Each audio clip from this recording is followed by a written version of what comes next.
You leave that on. Good evening, all you minties, and welcome to our, I guess, another edition of Reelz Talk, but our special edition where we review, um, we're going to say Marvel TV shows for now, because that's really what it's going to probably be every Friday from this point forward. But specifically, WandaVision, episode 5. I have Uncanny Omar with me. And yes, Green Lantern, the reason that we just now started is because Omar was still doing some one-on-ones, which we are thankful for all you guys who signed up for the Patreon tier for those one-on-ones, but that's why we're late. So it's always Omar's fault. It's never my fault. Come on. Y'all know that by now. There's going to be a damn Civil War episode where it's Omar against Amanda. You're going to split people up. And then, yeah, that's not going to be on anybody's good. Okay. So what are we talking about today? We're talking about episode 5. Yep. Episode 5. Episode 5 had something huge in it. And so just to remind everybody, when we talk about this, we are going to be talking about spoilers. Mm-hmm. So keep that in mind. And then we're also going to dive into some of our own theories, nothing that we've read online or anything like that, unless it's been revealed by the cast, and Amanda knows all about that. So that's another thing to keep in mind. And then we want to know what you all think. Great to see Amanda. Mm-hmm. Really. So nobody's happy seeing them. I'm going to shut up now. Get used to it.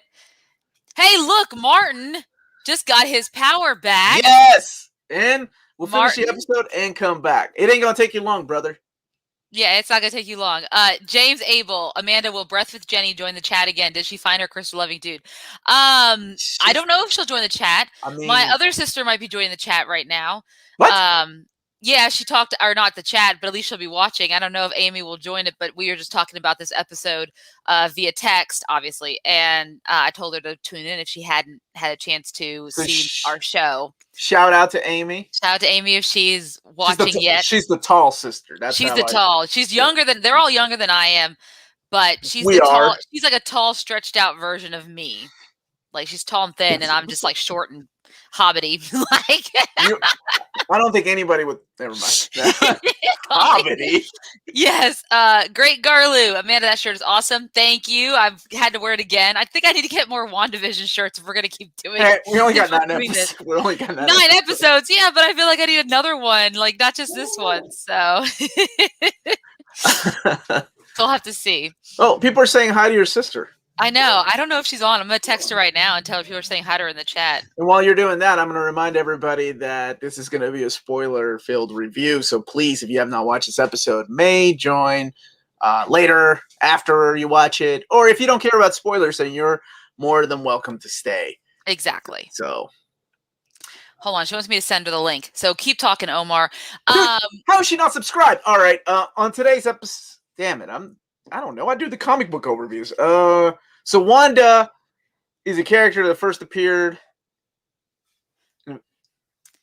It's fine. All right, I just texted her to her. Okay. Yes. Arya says it better be a beer-filled review too. I do got my beer, one of my favorite Pilsners, so we're all good. Oh, hi, Joe. Oh, hi, Joe. Carly, I'm glad you didn't go to Twitter before you saw the episode. I heard Twitter had all the spoilers. Yes. I knew something was coming towards this because I saw the episode 6 leak that they had. So I wasn't surprised. I wasn't surprised, but I was still excited. I guess what was going to happen because I'm a good guesser. And a good theorist. Okay. So I'm also a good theorist. Rudy's. So earlier this week was your birthday. Now it's your mom's birthday. Well, that's crazy. Happy birthday. All right. Well, here's something for your mom. But we do not. So there we go. Happy birthday. I don't know. That's the only one I could find. There you go. It's a gift for your mom. Happy birthday. I'm sure she's happy having a kid like you. So there you go. Happy birthday, your mom. Okay. So let's go ahead and jump in. So what we're going to do is I'm going to give you guys a recap or a summary. She's going to do that. Or something of that, something that's like that. And then we're going to kind of give our review, how we felt about the episode. And then we're going to dive into some of the cool Easter eggs and theories that we have as it relates to this episode. So we remember episode 4 leaves us off with Monica returning and saying everything is Wanda's doing, right? We see what Wanda actually did to Monica, all that stuff. So then this episode opens with, now we're in the 80s. It is a very like Family Ties, Growing Pains vibes, which Alex P. Keaton, man, did I love me some Growing Pains and some Family Ties. So I did too. Did you? Of course I did. Alex P. Keaton was like he was all about Reagan, worshiping Reagan, and conservative hero.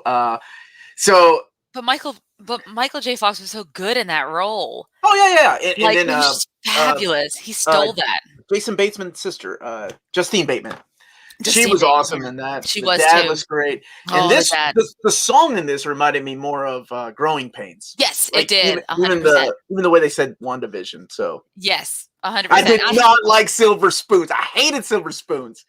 I was so jealous of Richie and that stupid ass train that he had that went around his rooms. And Carlton was in that show. That was his friend, but I never watched it. Go ahead, Amanda. Keep going. I don't know where I was going to go with that because it kind of distracted me on that. Anyways. I distracted you. You asked me a question. So it opens up with Wanda trying to get one of the twins to sleep, kind of like rocking them. That's what we do. We moms, we try to rock them to sleep. It never works. I don't even know why people try. And she's trying everything she can. She even says, like, I'll tell you you're my favorite twin and don't tell Tommy. And then Vision comes downstairs with the other twin. They're both crying. They can't go to sleep. And he even makes a joke about how he's tried to read him Charles Darwin's Descent of Man. But even that didn't put him to sleep. So they put the babies down, and Vision decides to go get their binkies. And while he's doing that, she's trying to use her magic to have a shortcut to shut him up. And she can't. She cannot control these children. Whether it be just a sitcom trope or something like that, or because she really can't control these children because of other reasons. But we can talk about that in a little bit, about our theories behind that. And I got you. As they do, they're clearly exhausted parents, right?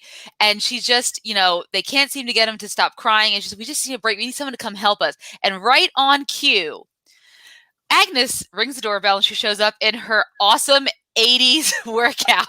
Who's on top of it today? This guy. I had trouble, guys, finding gifts for this particular episode. I think. There's my sister. Hey, Amy. Ever said hi to my middle sister? That's Amy. She figured out how. She put her real. I actually am pushing her. She said there's an opening at Marvel Studios in Burbank for a attorney position, and she meets the qualifications. So I'm telling her to apply because she's a licensed attorney in California and New York City. So hopefully she gets it. That'd be awesome. So hey, wish her luck. So good luck. Yes. Mexicans always be like, don't pick them up. You let them cry it out. Exactly. Otherwise, they're going to get used to it. This is like 80s American sitcom, so they don't go by that stuff at all. They didn't even have Mexican people in the 80s American sitcoms. No, apparently they didn't. So Agnes shows up right on cue. She's like, I hear the babies are crying. And Vision, is like, Agnes, how'd you hear that? And she's like, making the jokes, like, I could hear him all the way from outside. So she's like, you need some help. And he does this weird thing where he's, had that concerned parent. He's like, well, maybe you wash your hands, but you do this first. And, you know what? Never mind. We don't need it. And she doesn't really know what to do. Like, it wasn't part of the script. So this is the first time you see them, one of the characters in front of Vision and Wanda. Yeah, I did find that gift. She kind of reels back and she looks at Wanda. Do you want me to take that take again? And Vision's like, what? And Wanda is like looking at her almost like, what are you doing? But also like, what are you doing? And eventually she gets back on track and they start laughing. The laugh track starts back up again and she kind of takes over and Vision pulls Wanda aside and is like, what is going on? That's what she said. You want me to take it from the top? Take it from the top. Yeah. Do you want me to take that top again? It's almost like she forgot her line. Somebody blurred the line, messed up the line. Yes. So I'm almost like breaking character from this sitcom. She's like, do you want me to hold the babies, right? And Wanda's like, and they just start that weird, awkward laugh. Yeah, and this is when this is the first time we've seen them break these acting characters. Yes, it is true. And it was Agnes that did it. So I found that interesting. But then this is where also, like Amanda said, Vision looks at Wanda like, what's going on? Yeah, and Wanda plays it up like, oh, it's just, Agnes, she just is, a strange character. And then Agnes makes a joke about her libido. She's spraying the lavender on the babies and saying, like, Ralph tries this trick on me, but I'm like a tiger. And what? and Wanda's like, you can't blame her for having a high libido. I'm like, what on earth? And then she's looking for the dark liquor because she wants to give the baby some whiskey. So this whole time, Wanda and Vision aren't looking at the kids or the babies. They're just like talking amongst themselves. When Vision finally notices that it's gotten quiet, so they turn around thinking the babies are sleeping, but the cribs are empty. And then they hear, Mommy, Daddy? And now suddenly these kids have aged up, which for those of you who may have watched like Family Ties or anything like that, this is also something that's happened in the 80s. In Family Ties season 4. Wait, they didn't do it like in the middle of an episode. Not in the middle of an episode, but Andy Keaton was a baby all throughout season 4, and then just for no explanation at all is now 5 years old in season 5. Not like there's a time jump or anything like that, but sitcoms, right? So it's kind of one of those things. Now it does happen within the episode, but it is a funny little play on that as well, as I'm sure it's also important to the theories and stuff as we get on to later. And then sometimes they just drop the kids. They just forget they exist, and then they show up randomly. No, it's just children and animals are always the most difficult to work with. So in a lot of 80s, not a lot, but some unless 80s you're the Olsen twins. That's why they had twins. Because remember, that's the rule, right? Like you had to cast twins if they're under a certain age. Yes. As child actors. So yeah, sometimes during these shows, they would drop the kid from the show. Like drop the youngest brother, drop the youngest sister. So, all right, let's keep going. Yeah. So now they have aged up. They come and give. So then it kind of cuts to what's going on outside of Westview. Monica is being brain scanned. She's gotten her blood drawn. She's, basically getting checked up on after she was thrown from Westview. And Agent Wu, Darcy come in to kind of, explain to her what's going on out here. And they're kind of checking up on her. And then the doctors reveal that her brain scans are blank. And they also have to redraw her blood, which is very strange. But she refuses because she wants to get in on the briefings because they were going to have a briefing with Director Hayward. So during this briefing, we kind of see this, interesting dichotomy of Agent Wu, who's trying to give his, here's the facts we know about this. Here's who Wanda is. He goes through who her parents are when they died in the explosions, how they were radicalized by Hydra, which is, he says, an oversimplification, where she eventually joins the Avengers, etc. And then Director Hayward's like, well, does she have a code name? And he's like, what? He's like, she has a funny name. And of course she doesn't, because in this, they never call her Scarlet Witch, right? We only hear her being called Wanda Maximoff. Yeah, that was a really weird scene. I don't know how I felt about that. I don't know if it was intentional, because he made it, like, the way it was played out, like, he said it twice. Like, oh, he did, yes. She doesn't have a funny name. She doesn't have a code name. Like, it was almost to get I don't know if that's to get the point across to people that have been watching the MCU, or if there's even the way that whole scene was shot, like it went by so quick. Like, here's an explanation. The of who she is and what she is, yeah. Yeah, I mean, I don't know. It just felt kind of weird. I don't know if it'll mean something later on. I think there's, I think I could see a reason why. Yeah. Because after we're on the same boat here, because we both think that the director's from another dimension where she's known as Crazy Lady, right? Yes. No, that's not what I was going with. No, me neither. No. I think because right after that, he starts going into, and her earliest, like the earliest thing was her fighting against the event was fighting against the Avengers. And he's like, well, yeah, she eventually teamed up with them and stuff like that. And then she destroyed Lagos. So for Director Hayward, he fails to see that she was a part of the Avengers team. She helped destroy Thanos. He sees she originally was against the Avengers. She also destroyed Lagos and then Germany. So he sees all these negative things about her. I think that plays into the whole codename thing, because was she really a true Avenger? She never had a codename, right? That kind of thing, because everyone else did. You had Falcon, you had, as far as I know, they called Falcon, I think. Or they call him Sam. I don't know. But that Iron Man, everyone knew him as Iron Man. Captain America was always Captain America. Thor was, Thor's Thor. I guess that's his old, I don't know. The Hulk was the Hulk, right? They didn't call him Bruce Banner. They called him the Hulk. So is there a reason he's trying to delineate the fact that she didn't have a code name, and then he immediately goes into, well, she was against the Avengers, and all of a sudden, and the Lago stuff. So he thinks she's a terrorist, right? So he's already dead set. Even though Monica's trying to defend her at this point, she's not a terrorist. You understand. What I felt was this, he said, but you said she violated your mind. Yes, but there's this overwhelming grief. She only did it in this certain radius. She has not hurt. She set up a perimeter so no one else can enter it. I think this is not her trying to, there's no political agenda. She's not trying to destroy the world. It's just this, like, she just has this thing. She's clearly grieving.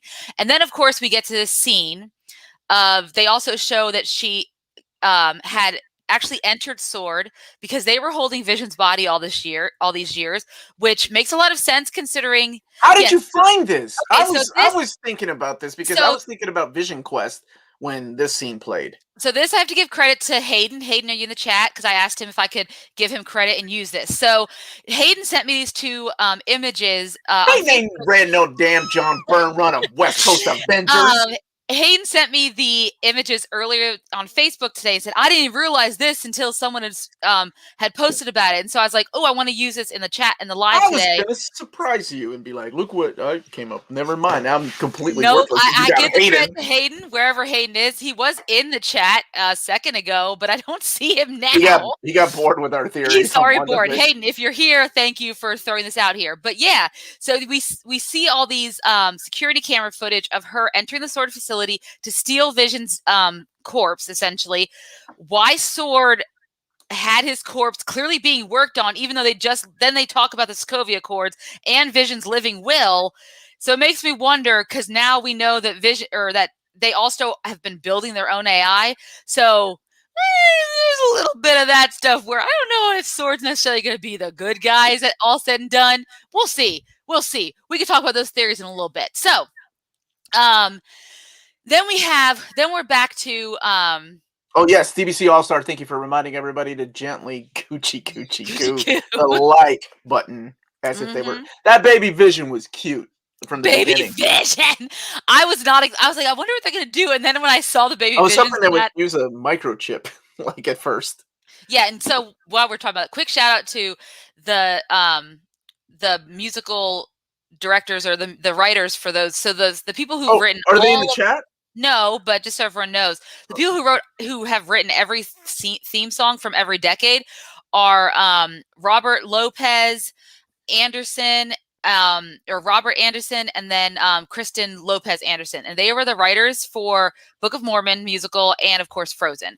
So shout out to them because they really did their work getting these down. If you two are in the chat, please. Good job. You guys are good.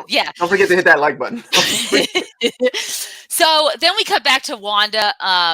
We cut back to the kids, actually. The kids are bathing something in the kitchen sink. And they're like, shh, we can't tell mom. We can't tell mom. So she finally comes in because she's been calling for them. And she's like, I know you guys don't cry anymore, but do you have to learn how to walk? Because she was looking for him. Why am I keep using that voice? What am I doing? That's your mom voice? You sound just like that. That's my 80s mom voice. Yeah. So they found this dog, and she's kind of shocked, a little put off by it. She's like, does it have a home? It has no collar. So it's almost like, where did this dog come from? So even she's surprised by it, and they want to keep it. And she's like, oh, I don't know. And then Vision shows up because, he's about to leave for work. And when he shows up, they're talking about the dog, and he's like, we don't have anything for the dog. And then lo and behold, Agnes just pops in through the back door, and he's like, almost as if she knew what we needed. And she even gives him the name Sparky, which, Omar, if you want to pull that up, is also the name of Vision's synthezoid dog in Tom King's Vision. So that's a nice comic callback right there. Of course, that dog meets an untimely end, as does this dog. Hayden is back. He wasn't even here for a shout out. Hayden, you didn't even read no damn West Coast Avengers by John Byrne. Quit fronting like you did.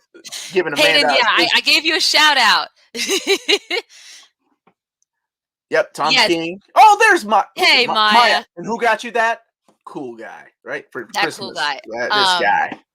And then, so Hayden said Sparky, a.k.a. Mephisto's. Now, Hayden also... Quit trying to pick everybody's Mephisto. Stop it. We're going to talk about that. Mephisto. I'm sorry. I keep saying Mephisto. Quit calling Mephisto. Well, He's not Mr.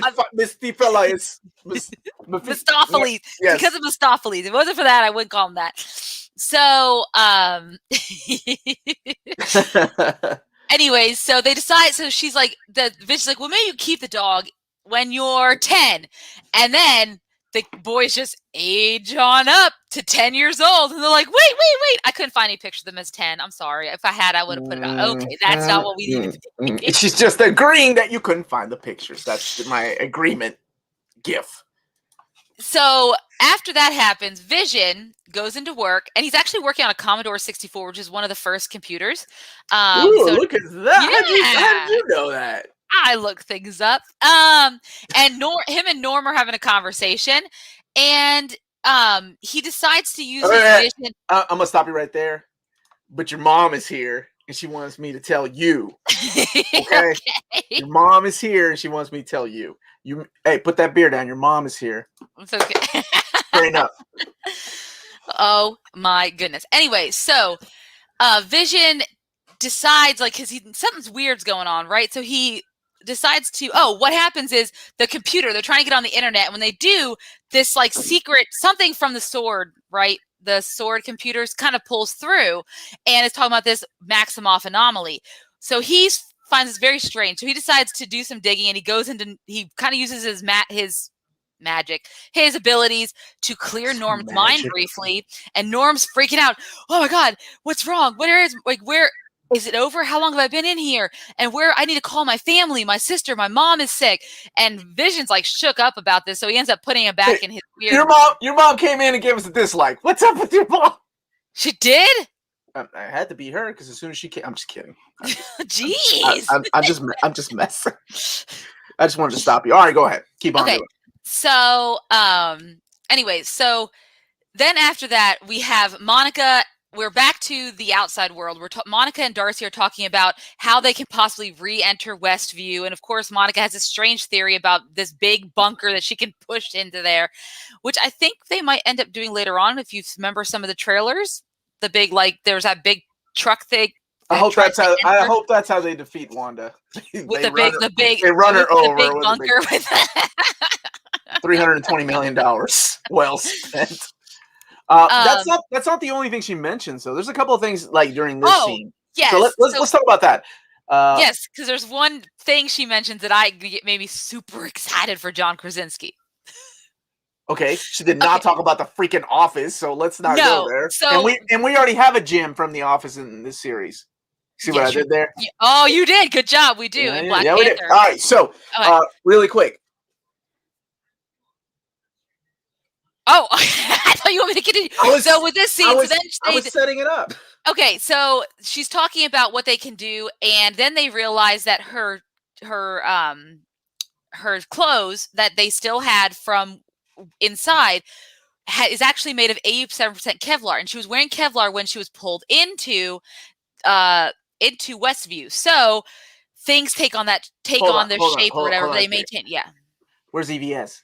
I think he's drawing issues of Battletoad, Cyber Force, something like that. Anyway, continue. But then they're talking about some other things, and Monica says, "Ooh, I know an aerospace engineer who could help with that," and smiles and starts texting. And then I thought, Reed Richards. No, you thought John Krasinski. I thought Victor Von Doom. But it's Reed Richards. It's going to be clearly would work for Sword, not Victor Von Doom, and he clearly must have gotten lost in space with his buddies, manned missions, and they're. No, we're not fanficking right now. Mm-mm. Okay, well, anywho, we are above that. Huh? We are above fanficking. We're not above theories, though, and I think she's talking about Reed Richards. I told you that. Fantastic. No, you said Victor Von Doom. I was messing with you. Of course, I'm thinking this is fantastic. Come on. Anyway, so that makes I'm sure everybody else was. But what else did you notice from that scene before we move forward? They talked about her mom and Captain Marvel. And the looks that she gave and the tone that she used. Ooh. You and I went back and forth on this. We did. Like, what's that about? And I think, and this is just my theory, that something probably happened between her mom and Captain Marvel, whether Captain Marvel wouldn't either save her because she had the technology to do it, like take her to outer space, or maybe she blames Captain Marvel for giving her mom cancer. because she hung around with her, and we don't know what the cosmic stone, rays of the yeah, stone. what the stones have given her. Yeah, something like. I mean, it could be something like that, or she took her man. We don't know. No, so I think it's a. I don't. I think you want to just shout out. No. Okay. No. So here's what I think. So she's gonna have some beef with Captain Marvel. And we're obviously going to see us in Captain Marvel too. But a big thing I think is probably the case is because we know that Captain Marvel hasn't spent a lot of time on Earth since she left back in the 90s, right? After they defeated, what's his name? Jude Law's character. All of a sudden I forget his name. After Jude and the Supreme Law? Intelligence. Yeah, after she defeated the Kree. After she defeated them, right? She kind of said, I had to go off and do my thing. Yes, she took her man. She definitely took her man. That's all Captain Marvel 2 is going to be. She took my man. But what I think happened is Captain Marvel never returned. So she wasn't there for her best friend. When her best friend was there for her, right? Her best friend was there for her doing all that stuff. But then her best friend gets cancer. Her best friend, and now Captain Marvel's not even there, right? Yes, thank you. And that's where I was getting to. And then she never visited her mom when she got sick, and then she died. Okay. This is the theory that I was going to go with. DBC All-Star. Like, it's a take on the death of Captain Marvel. So she gave Monica's mom cancer. And it's almost like, because I mean, that's how Captain Marvel died. He died of cancer from fighting Nitro for many years. So that's kind of where I was going with that. Yeah, Hayden said, thank you for adding that. I was getting there that I think she's mad at her for not being there. But Hayden also said, I think she believes Carol banned her mom, which is what I was getting at when she was dying. But we will find out Carol was there with her when she died and Monica blipped, which is true. Remember, Monica's been gone for 5 years. Her mom did go into remission, but then eventually died 3 years later. Wait, it was 3 years later, which is only 2 years after it. Yeah, whatever the case may be. It was 2 years. It's whatever it is. So she was still around. So was Captain Marvel. So there's a good chance that maybe she did go and visit her after she realized something was wrong and they thought Thanos, destroy the stones and everything's just, in that time period. So Captain Marvel Justin Timberlake. So I like that. I like that a lot. Casted in the movie? No, but he could be. Dean Winchester says Ultron can come back since Vision has no memory prior to Westview. Some part of Ultron. Yes, that's right. It's also inside of Vision. I just want James Spader to cameo. Like, I just want James Spader to show up. That would be kind of cool. Yeah. Yeah. Right. The actor. All right. Let's finish this recap. Okay. Shall we? Okay. Yeah. So they decide, they're like, well, if something can have the same properties or maintain, like maybe we have to have something that looks like that air. So she gets a drone, I guess, can enter in because it has the same properties or looks the same. And at this time, Wanda's with the boys and they're like, what's that noise? And they go outside and they see the drone and Wanda's not happy about it. And they're trying to talk to her through the drone. All of a sudden you see the barrier start to shift. Someone's coming through the barrier. And now we see Wanda back in her original her red leather outfit, back with her original Sokovian accent that we haven't seen since Age of Ultron. And so what does that mean? Like, that's a whole nother theory. Like, what, that she's been hiding her accent this whole time? Or she has somehow warped. Because, I mean, in this episode, you learned that she has the ability to warp the reality. Yes. Right? I mean, that's the biggest thing we learned from this. It's not chaos magic. I guess it's kind of, what do they call it? The hex. They call it the hex, which her magic was always like kind of hex magic. Like they called like hex bolts and stuff in the comics. So I could see why they were using the hexagon shape. And then that scene was badass because that's what I wanted to see. Now, did you see the newspaper when Vision was I didn't catch it the first time. Oh, when he folded it's on top of the homemakers, they folded it over and it said HOM for a nod to House of M. Yes, I did see that. I was going to say it was a nod to Civil War, but that was a joke. Bad. Oh, was it? Okay. So basically she's like, I need you guys to leave me alone. And they're like, do you really give us any choice, Wanda? I mean, do you blame us? You have thousands of people held hostage. And she's like, you cannot take anything else from me. And basically then she uses her hex magic, her telepathic abilities to turn all of the troops onto Director Hayward. You had it right the first time. That's telekinesis. Telekinesis, yeah, which is also very similar to what her father in the Magneto. comics did in the X-Men movie, the first one, but except he used his metal powers to turn the guns on.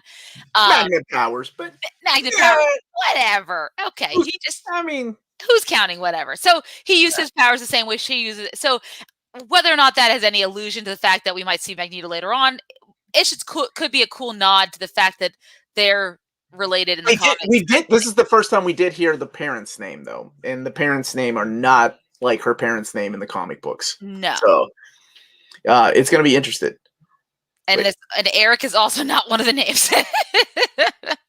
No. So the top cast saying Wanda and Monica both got blipped. So Wanda stole Vision's body right before Monica returned the sword. No, Wanda didn't get blipped. No, Wanda did get blipped. She was blipped. Did? Remember, you watched her as she's like crying, getting floated away in Infinity War. No, she stole her body. They said 9 days ago. It was only 9 days before Monica returned. Went back to sword. Yeah, so it didn't happen that long. Is that what he's trying to say? Or yeah, that was it. Yes, so Monica, so that's what happened basically.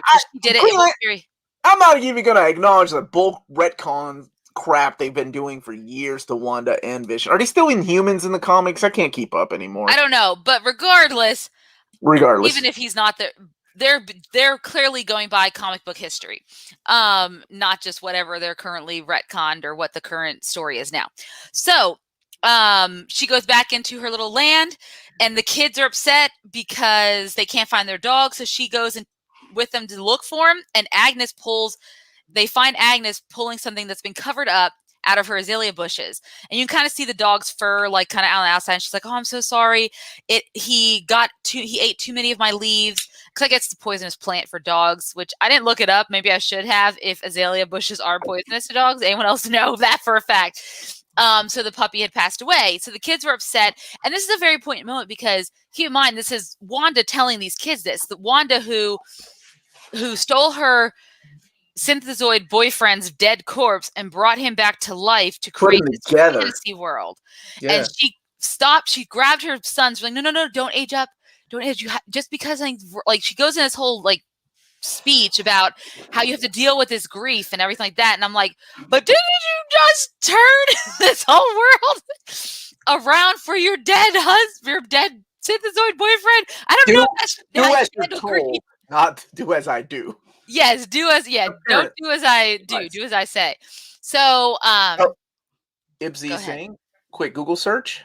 Thank you, Ibsy. Yes, they do. Okay, so that's good. I'm glad. See, these writers of these episodes are just fantastic. Yeah, they know how to use Google. What attention to detail. What if they just said something else? Anyways, so, so they arrive. So after that, they're back at the house.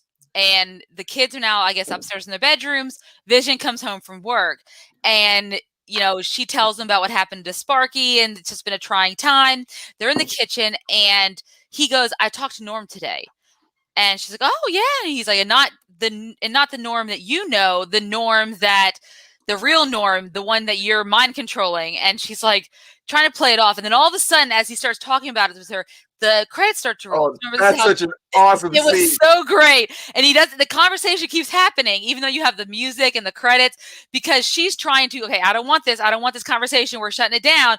But Vision's not letting her shut it down. Like a real argument between married couples. Yeah, except like you want the credits to roll, and one of the other party wants the credits not to start. You want to finish the argument. No, that was a really cool scene.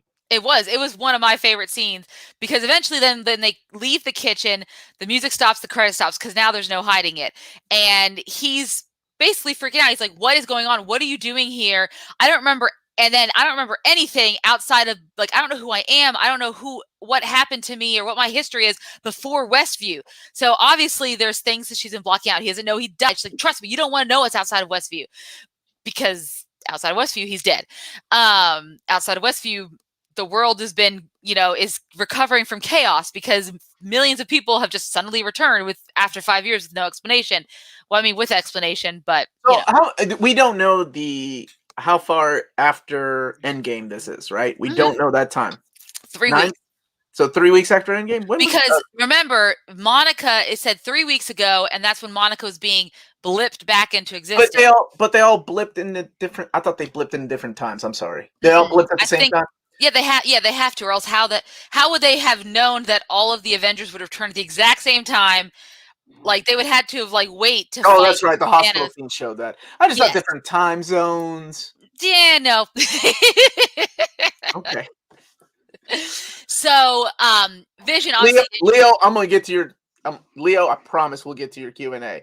Let Amanda finish. And yes, it does feel like we're watching a mini movie. Which is fantastic. That's how well done this is. Anyways, so then they have this scene, which you see behind us, of the two of them about to kind of fight. And then eventually she breaks down. And she said something very poignant about this.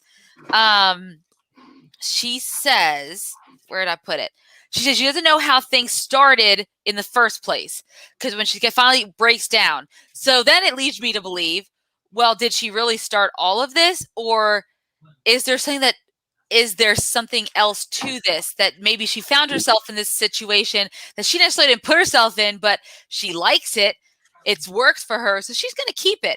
So now that's suddenly a weird thing. So after all this happens, then all of a sudden there is a doorbell, a ring at the doorbell. And she's like, I didn't do that. That's not me. Because keep in mind, up to this point, Vision's now convinced, every time they need Agnes to show up, she would just show up, right? So he thinks this is all her. She's making these scripts. She's creating. She's and she even says, how do you think all these people mowing their lawns, going about their daily lives, how can I control all of that? Well, she is very powerful. If she can create what she has done, she's very powerful. She is. I think, and to a point, I think she doesn't even realize the limits of her own power yet. I think she doesn't even realize how powerful she is. So, the doorbell rings. I got this. Goes to answer it. You gotta do it scene by scene. Yes, ma'am. Yes. And the look on her face, and then it cuts to Darcy, and Darcy's like, this scene? Yes. So then Darcy is Darcy. like, oh. Yeah. So she runs over to the thing, to the monitors to watch as it plays out. Sorry, Maya. And eventually the camera pans to who it is, and it's none other. Oh, this is so good. Oh, man. The revelation. Big spoilers. Big spoilers. It was Bill Hader. Yes. Bill Hader the whole time. No. Bill Hader. It was Evan freaking Peters as Pietro, as Quicksilver. Oh, God, I love Evan Peters. Oh, God, this made me so happy. Even though I had seen the episode 6 leak, but it doesn't matter. And then bro. What does a long lost bro got to do to get a squeeze? And he comes in there and gives her a hug when she finds and then Darcy's she recast Pietro. I was like, what? Shocked. Why? Who's the popsicle? Now here's the interesting. Who's the popsicle? So here's why I find that interesting, because our Quicksilver would know who Vision is, because Vision was already Vision by the time they fought Ultron in Age of Ultron. Vision was already helping. He was already there doing his Vision stuff. So this leads me to believe that he's not really, well, he's definitely not R. So this is a really good question, because now that we've done this is where the fun of this episode comes, because now we have all these theories and stuff. Okay, so Oxmead Pete is saying he's the first Fox star in the Disney MCU, correct? Yeah, I think so. Playing the same character. Yes. May not be the same Pietro that we saw in the Fox movies, but he's definitely a Pietro. I mean, we really don't know. And it all could be a red herring. He could be Mephisto, like everybody thinks he's going to. I really hope that's the red herring, that Mephisto's the red herring and she turns out to be the evil one, which works with me. Cool. Well, and it works with other things that might happen later on, but unless you've read spoilers for things, you would. Yeah. Right. So Wanda wasn't even sure because she doesn't recognize him, because he doesn't come from the same timeline. So we have this, this is something that when we did our first 2 episodes, I was like, wouldn't it be cool if she tries to resurrect her brother and she brings in old dude from the Fox movies? I couldn't remember his name because Amanda knows who it is. Evan Peters. That guy. And man, I'm so excited because Aaron Taylor Johnson is a great actor, but we've seen Evan Peters do different time periods, with American Horror Story. He's had to act with different time periods. He is a very versatile actor. It's just phenomenal. I mean, he can go from being a villain to being a good guy to being wacky in a sitcom. He just go from slow to fast. He goes very fast. Really good. But what interesting, whether or not she purposely, like, I don't think she purposely meant for Pietro to come back. Maybe subconsciously. No. That's how she, That was. Look, I mean, okay. So hold on. go ahead. What do you We'll get think? to that shit. Yeah. I think that definitely happens. I mean, twice she was asked, "Don't like, do you have a brother? Do you have any siblings?" And she pauses No, she does. Yeah, because even her Every brother's time asked, she paused or her son's asked. But because she's pause why? remembering.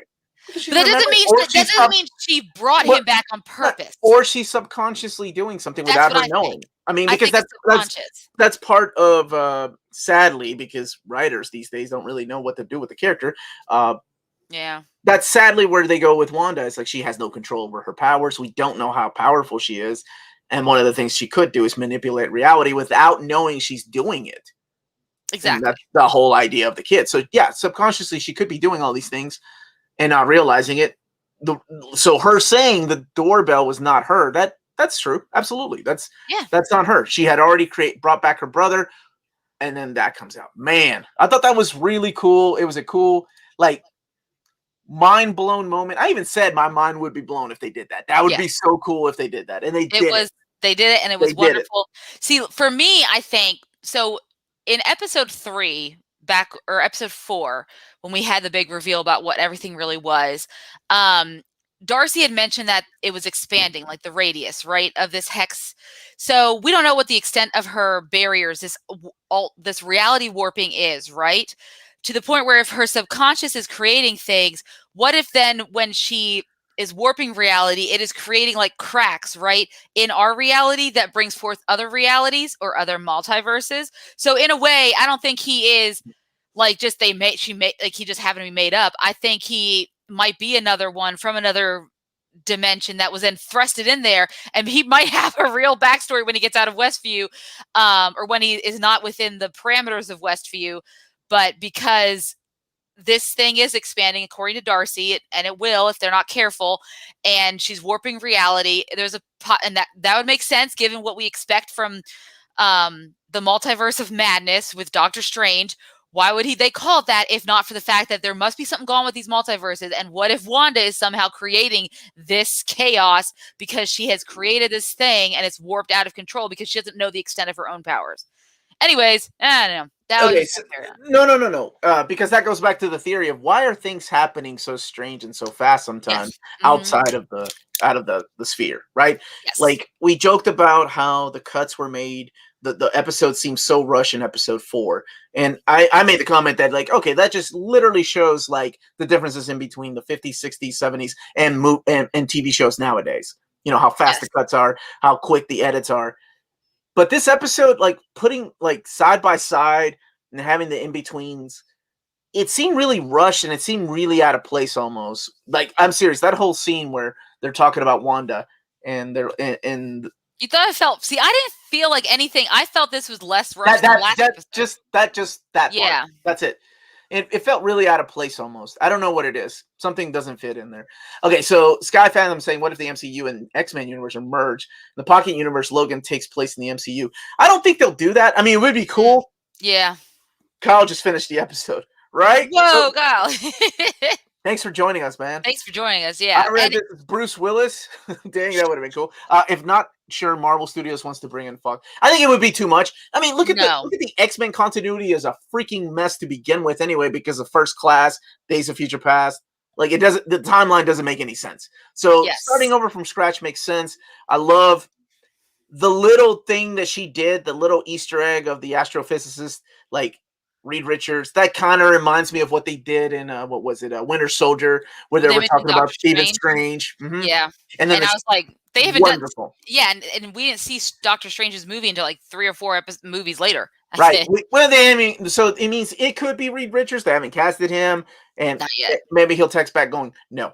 Lucas saying just finished episode 5. Dang, it was good. So. You are right.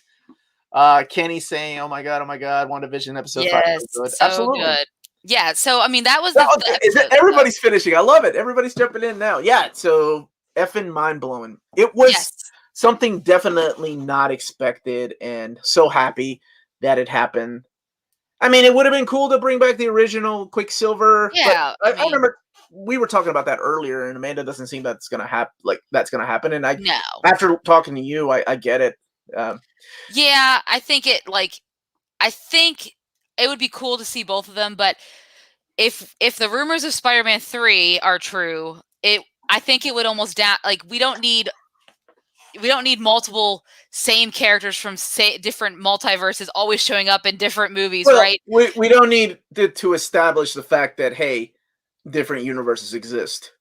We just need to establish that, but that doesn't necessarily mean we have to have the same characters always interacting. And I think at this point, all I gotta know is Magneto better be asking questions like, "Hey, we know Ian McKellen still got it." So, well, unless it's not him, unless it's what's his name? Well, even Ian McKellen wasn't the father of Quicksilver in the movies. No, he wasn't. No, it was kind of it was kind of hinted maybe in the elevator scene.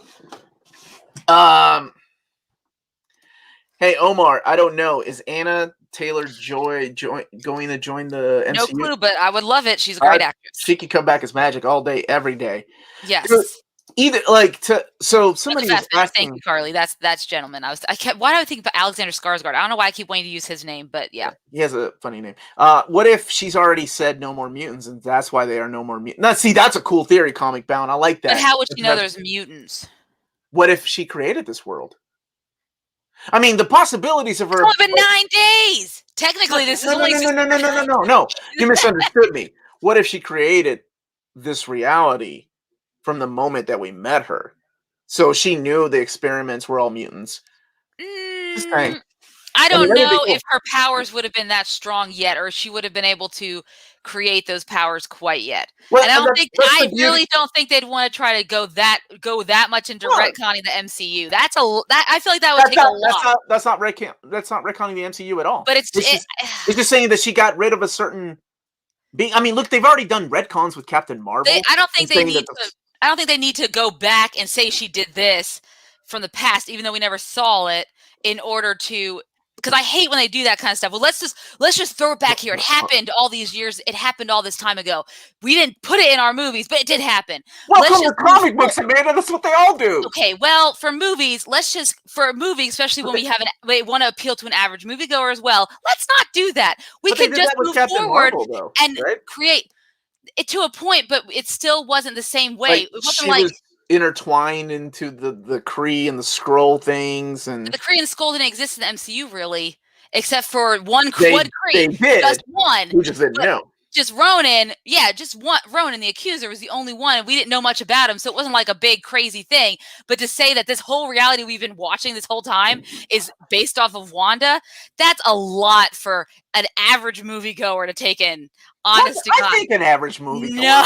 Okay with that. Are you kidding me? The average TV watcher, people I know, hate the first 3 episodes. They can't even get the grasp of Wandavision's about. How do you think they're going to handle that? No, that's not happening. All they need to do is throw in some fights. That's it. No. It doesn't take much for people to be like, all right, whatever. I think is that there's more. I think that there's more people like Wanda out there. More people have been experimented on, and possibly, like, people had mentioned that maybe she already had like some kind of underlying power, and that's why it was so easy to work on them, right? That's why these experiments were a success, because there was already some genetic gene within them, which that I can work with that. To say this is a warped reality that we've been living in for the past 10 years of Wanda's making, I can't go with that. But if they go back and say that maybe there is something in there, and then moving forward, we start to see other people who are now exhibiting that, especially maybe the blip did something to them. I don't know. Who knows? But, there's that possibility, especially, I mean, they're going to come, because even Vision, and he uses Darwin's Descent of Man, which talks about the Homo superior. And come on, Magneto and all of them talked about that all the time in those X-Men movies. But that's only in the reality that he was in. So, I don't know. I think there's a lot of theories. It's going to be interesting how they bring him into the universe. Okay, Hayden, first of all, Apocalypse kind of sucks. So I watched it one time, so I don't know if it's going to. No, they did. He's right. They did. I don't remember that. They did. I forgot about that. I'm with Andrew. Screw average moviegoers. They gave up after episode 2. No, I know, but seriously, they need to make the money, so it makes sense. But what's interesting about it is, they were already setting up what people are going to think about mutants when we finally get them in the MCU. And that's when I go back to that episode, that scene you're talking about with that you felt was rushed and out of place when he was talking about Wanda and calling her a terrorist and calling her a threat and talking about what she did in Lagos and everything like that. Even though there's, other superheroes who've created destruction and things like that, she, because of the nature of her origins, right, where she came up from and what her powers are, she's seen as this major threat, and it might help to set up the prejudice and discrimination that we might see later on when people look at what mutants are in the MCU. Because obviously X-Men, prejudice and discrimination, that's pretty much the name of the game with those comics and the movies. So I feel like that's partly why they talked about that in that scene, is to help bring about, this is these kind of people, we're going to see a negative connotation with the average public or people of authority. If you're not Captain America, then you're not a good guy. Yeah, I get it. So we're gonna go back to my theory of Mo mutants then. Is that what we're agreeing on? Yeah, maybe. Mo mutants. Yes. Solid Crusade. Thank you for super chat. They are definitely bringing X-Men and Marvel. Yeah, absolutely. Well, we'll see where they go from here. Yeah, we'll see. They have a lot to go. This could be just a throwaway thing to lead into the idea of the multiverse, and then we'll go. We may not see another mutant for years, which is what Kevin Feige said. They need to contact Hawkeye so he can research with her. And hey, you step out that door, you're an Avenger.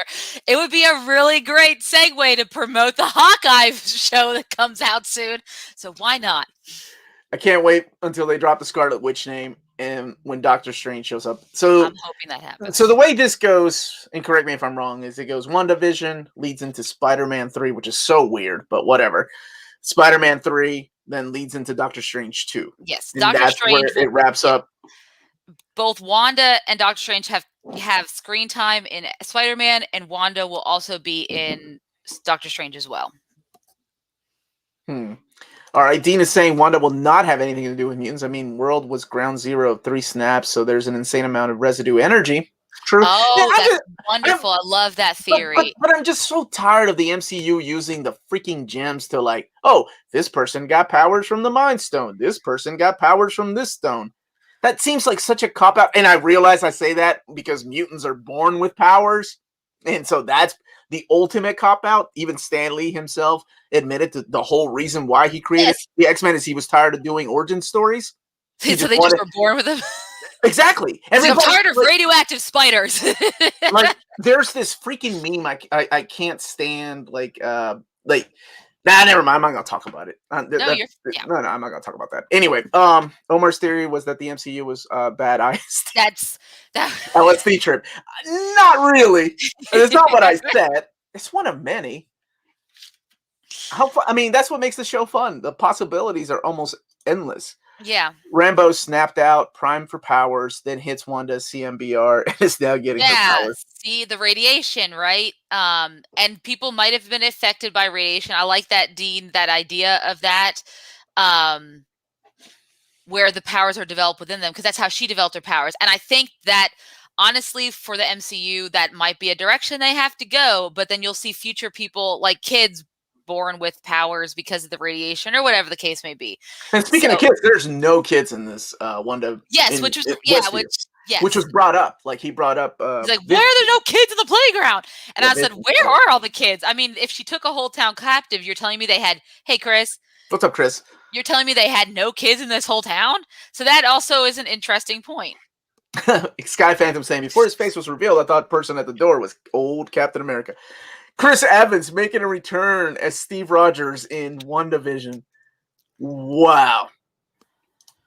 See, and I wonder if she can or can't, right? Well, she seems to not be able to control them. Because they grew? Like they chose No, just not that. But remember, she tried to shut him up, and she couldn't shut him up with her powers. Monica already got her powers because her brain scan was white light. Nice. Look at that. Thanks to Wanda's field. Wanda didn't want to hurt. See, I thought that, like the whole lesson with the dog about grieving and loss and things like that, I thought that was pretty important because very poignant. It shows that she does have some control over her kids, though. Because they really could have returned the dog back from the dead if one of them is really if they're You going to think go he the is. way. Yeah, Yeah. exactly. I And mean, they even said, "You can fix anything, mommy. Fix the dead. Like, bring the dead back to life." And she's like, "Well, we can't do that." And I'm like, "Wait a minute." So yeah, in the preview, it looks like there's a Halloween episode where, and by the way, I'm loving that because that goes back to the whole Vision and Scarlet Witch 12-issue series that Steve Englehart wrote, that each issue was like a different month. So it's really cool. It's almost like we're going through not just months, but we're also going through different TV shows. Yeah, I like this. Like what you said, she can't control a kid, so she's a parent. Yes, Yeah, exactly. pretty much. Yeah. 100%. Eric said at the end, it looks like Vision has the Mind Stone back in his. Yeah, every time he goes back to being Vision, he seems to have the Mind Stone. I think it's just because of her reality, and that's what he looked like, right? Mm-hmm. So that's why he has it. It's not. I don't think it's the real Mind Stone, obviously, because technically it had been destroyed, and the first one was destroyed. The second one was supposed to be returned to its right time period by Captain America, so you better have done it. Redcon. The thing that she took whole town don't work for one or for two kids, because in the last episodes, the police agents told the FBI agents there was not a town there before. Well, because they may not. I think her hex powers make it look like those who were like related to it or know of it automatically forget about it. But it does exist. The town does exist. It's on maps like that Monica has. I Google mapped it. I just say I don't know if it's a real town in New Jersey.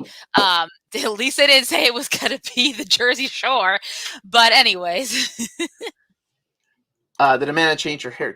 Jack, you noticed the important things of this episode. She just didn't curl it. I just didn't curl it today. I don't know if you knew what that meant or not. Yeah.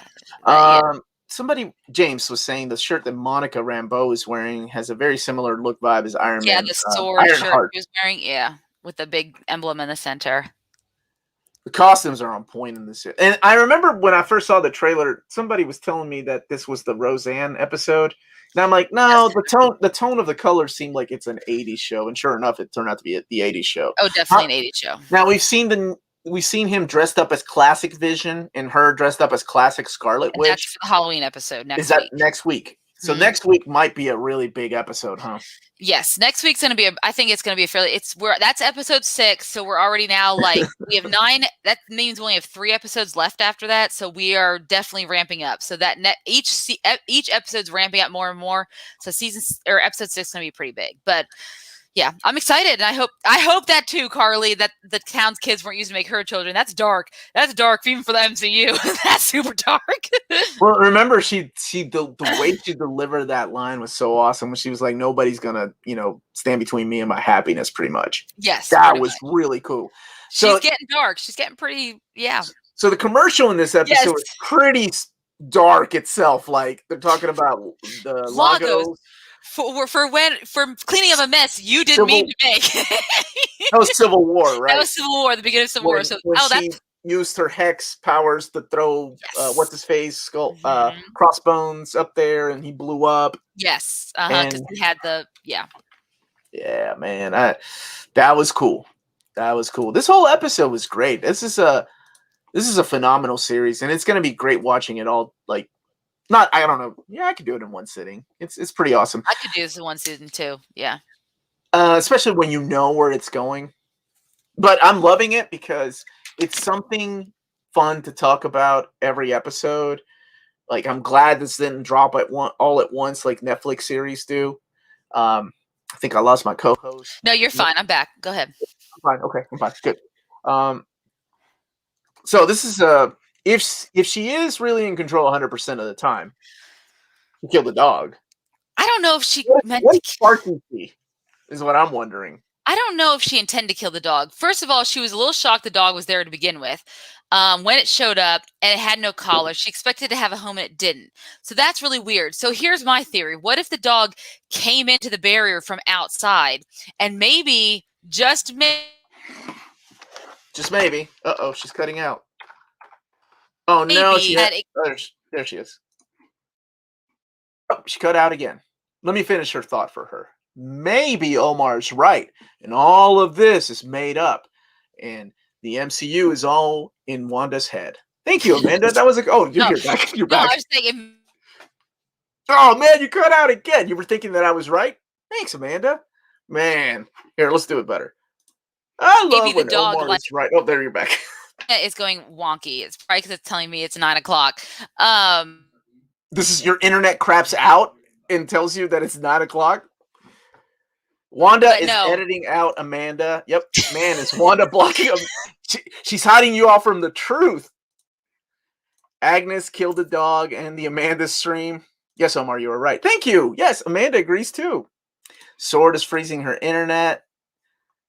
You're frozen again. Oh, here. Omar's the funniest co-host ever. Oh, damn it. I'm back. Quit spilling water on your modem. No, I had to switch my internets quick. Sorry. So anyways, so Hayden had an interesting theory that the dog is Mephisto and Agnes pretended he was dead so he could shapeshift into Evan Peters.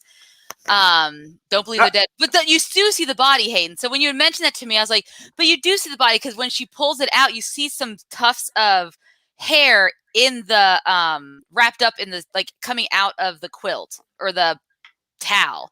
So you do see the dog's tufts of hair. I'm with Hayden, just like comic book logic. No body, no death. But you see the hair of the dog. They're just not going to show a sitcom. So they're going to show a dead dog on a sitcom in the 80s. So they're going to show it wrapped up. They've shown a lot of other stuff. But then why would Mephisto even need to be a dog to keep an eye on? He's Mephisto. He can literally just be sitting in his throne in hell and just watching everything like he usually does. That's what I assumed. I mean, if he was really going to spy on her, wouldn't he have done it as someone or something else? Because it seems like the animals show up at small random times. It's not like the bunny's always there or the stork. Really, I think she actually brought that to life, and I think that has to do with her powers, right? I don't think that would be Mephisto. I think that she brought it to life by accident because of baby stuff. And then as far as the dog security, it showed up out of nowhere. I think it literally, I think it came in from the outside, and they found it because you're telling me if I'm not telling you anything. If Monica could come in from the outside, you're telling me there's no stray animals that happen to wander into Westview that were from a neighboring town. That never happens. That had to me that feel like it would be the case, and I think that because animals are smarter than humans. They're like, dude, that chick is crazy. Deuces. They would know the chick, but they just walked in. There's the barrier. Maybe the barrier they would have been. I could have not the chick, the barrier. The barrier. You've seen videos of that's weird. That barrier. You've seen videos of ants and animals just running away from an earthquake before the earthquake hits. Right. That's the way animals are. They sense danger. So they'd be like, oh, damn, this bitch is crazy. So they run out. They're like, I'm out. No animals. Yeah. Okay. Andrew said, what of the mailman? I'm still freaked out by Agnes trying to shoot him in the first or second episode. Not only that, but the way we still got that gif? No, I don't think so. I was trying to make room. But the way he talked to Wanda too, and think about it, the mailman would be a great person to be Mephisto because he's always wandering around checking on everything, and he would be around there, so that wouldn't be a bad one. Be like Mephisto hanging out, but just the way he interacted with Wanda in this episode was strange indeed. So Sparky committed suicide to get away. I don't think he committed I don't think that's my theory. I think he literally ate azalea bushes and died.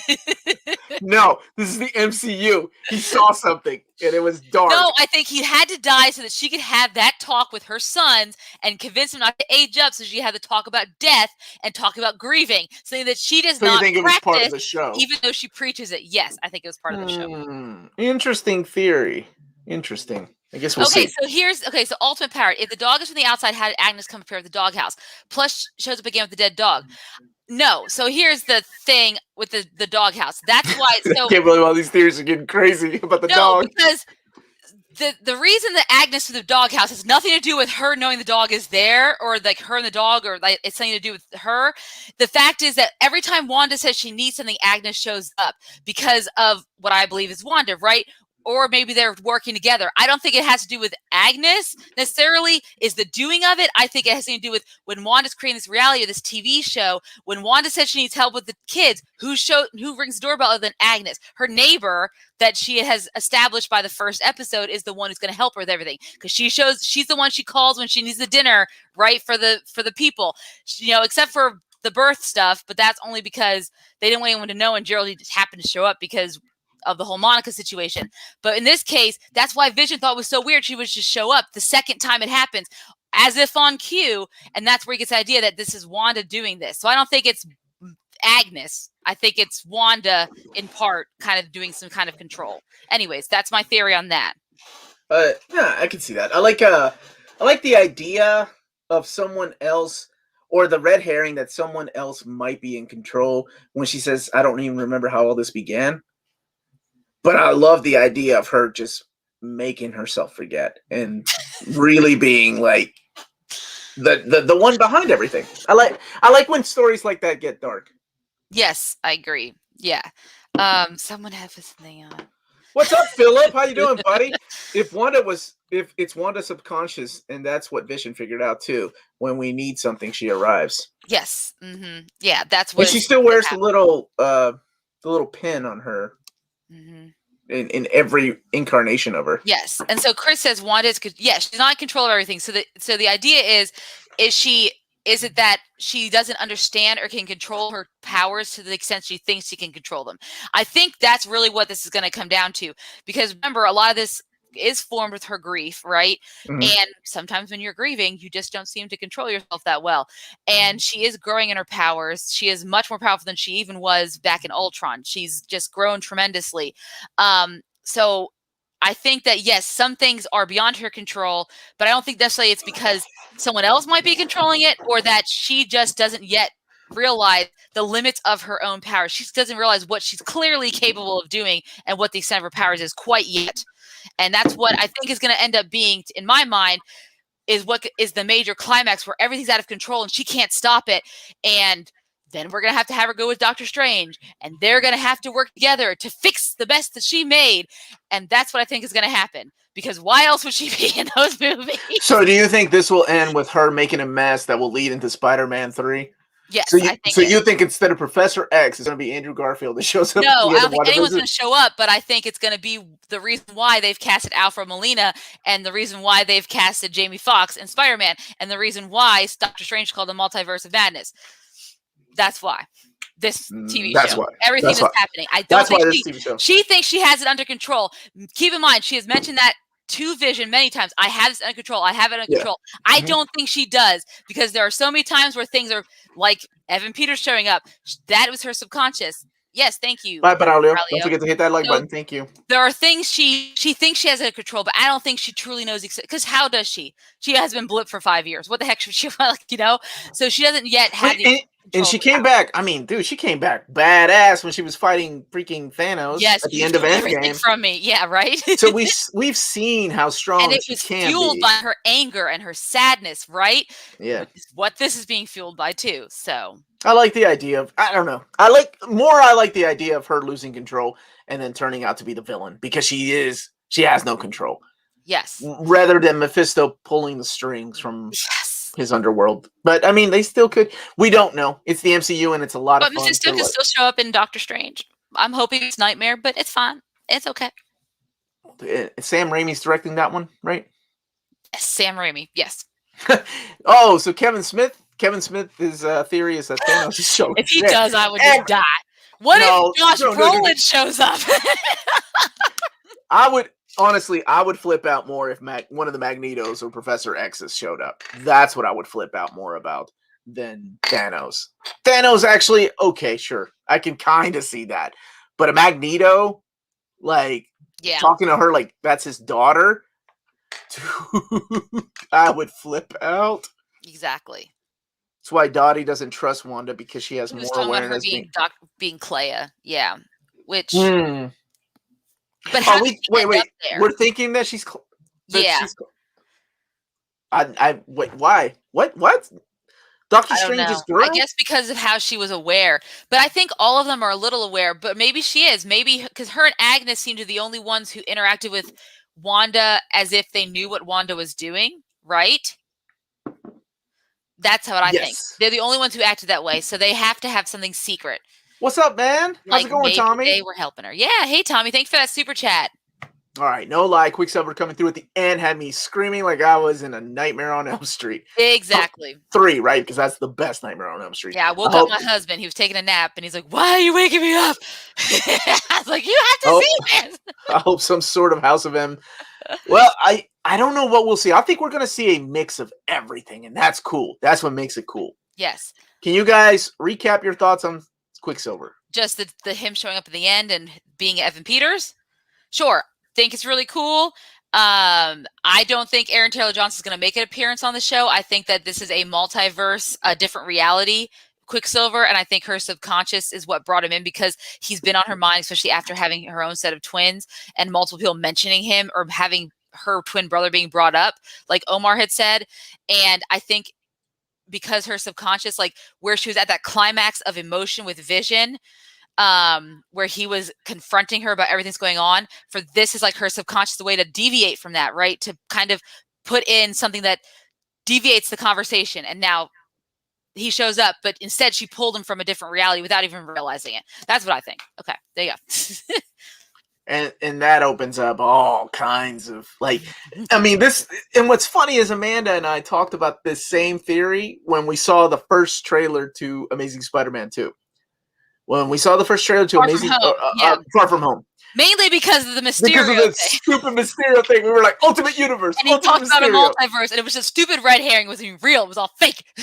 But we did a whole episode on the multiverse. We did. That was which is what we're doing this on a 20-minute episode with like a 5-second clip at the end, maybe 15 seconds, whatever it was.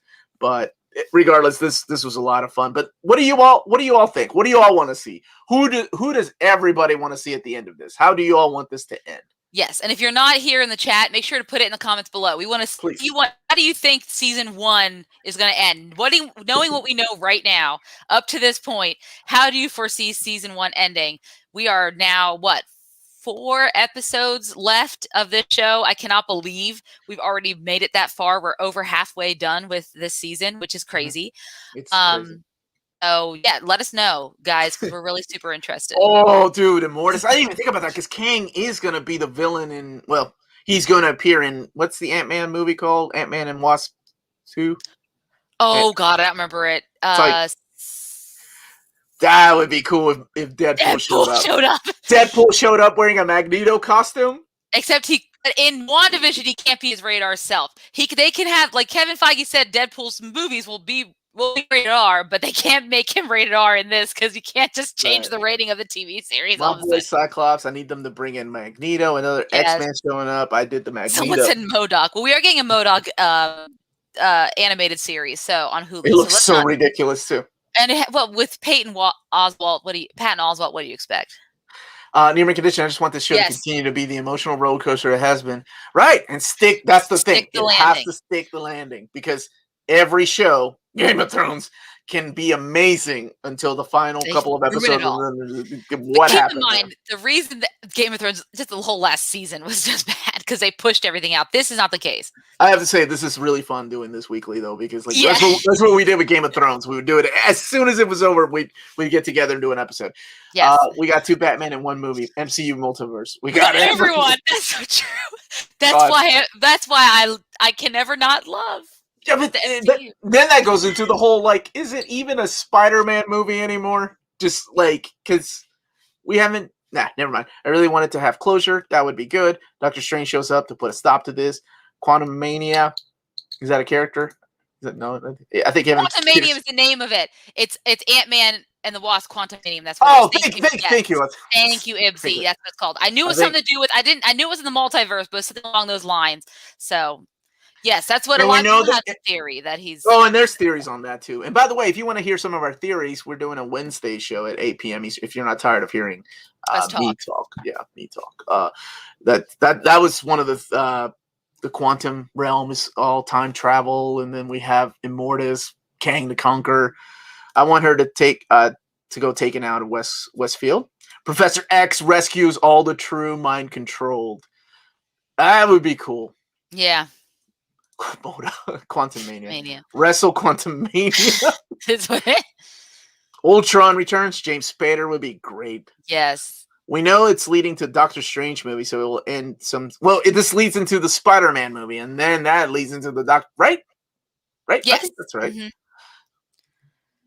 Yeah. So it's what's up? Don't Roman. I said don't call me that on the air, man. Oh, Roman. You better super chat me before you call me that. Yeah. Super chat, then I'll chat, and then I'll reply. I'll respond back. Big guy. Chris, yes, we do think the aerospace engineer is Reed Richards, because Feige has said that Fantastic Four will be in the MCU, and I think it's going to be sooner rather than later. Anyway, so what if Robbie is Emma Frost? That would be crazy. Oh God, and I love Emma Caulfield could be Emma Frost, and I'd be okay with that. Emma Caulfield, that's her name. Anya. That's her name. Yeah, Anya from Buffy. Yeah. Yes. So hey, what's up, Matt Simpson? Long time no see. Yeah. What'd you think of the show, man? Did you like it? Leave those comments down below. Leave the comments down below. Okay, so we're getting close to the half an hour mark, which I need to wrap up. No, we are well over the half an hour mark. Over the half an hour mark, closing in on the hour and a half mark. So I think we're going to wrap it up here, guys. But I just want to thank you all so much for watching. Again, we're going to do this again next Friday, which I'm super excited for, to review episode 6. Talk about that. Hey, Mohan, what's going on? And then don't forget, on Wednesdays we do have our regular Reelz Talk show, which is where we have this is our romantic comedy month, the month of romance. Omar will be posting about that later. But what's this shit again? What? Yeah. So we'll have our Wednesday show, the first 30 minutes, we'll be talking about something that related to our theme of the night. And then the rest of the time, we're just going to be talking to you guys about what the current news is going on in all the nerd movies and TV shows, because things are ramping up. We're getting a lot more action and a lot more things coming up. We have a lot of things to talk about, like that 4-hour Snyder Cut, which we'll get you guys that results of that poll too. So don't forget that. There's a poll. Yes, and we'll be posting it. Yes, I did. So we'll be posting that after this. We'll be posting that after this. So if you haven't watched our last episode on Wednesday night, we did a poll. How many times are you going to use the bathroom during the 4-hour Snyder Cut? So I'll put that in our social media so you guys can vote if you hadn't had a chance to vote already, and then we'll give the results out on next Wednesday. And really quick, next Friday's episode is going to be a little bit earlier, probably around 7 o'clock, because I have it's our first Patreon Ask Me Anything at 8 p.m. So we'll do it at 7 instead of 8, and then we'll go back to our regular schedule. Yes. Of 8.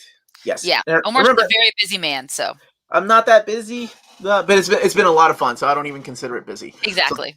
So thank you all. Yes, you're so welcome. How is that? You got Wandavision, and then I got to announce Amazing Spider-Man Omnibus 5 with a reprint of 3, and it's not over. We still got more. Got another. Nah, never mind. I'll save it for another thing. Okay. This sugar be with my man. I'll be back tomorrow on the live Q&A. Yes. There you go. Okay. So thank you guys so much for watching. Don't forget to hit that like and subscribe button. And remember to follow us on all of our social media channels at Near Mint Con. Check us out on Redbubble if you want some great Near Mint condition merchandise that neither one of us are wearing today. Sadly. In our hearts. I almost wore a shirt. If you want to support us on Patreon, please remember to check us out there for, $1 a month or more. You get some really cool things like a one-on-one with Omar. You can vote for the Over or New that Maddie does. And you can also have some other great first exclusive looks and things like that. So check our Patreon out if you want to support us and keep us doing what we love to do. And last but not least, remember, if it's classy and cool, it must be near Mint. Thank you, everyone, so much. Have a great evening, and we will see you all next Wednesday. Adios. Ciao.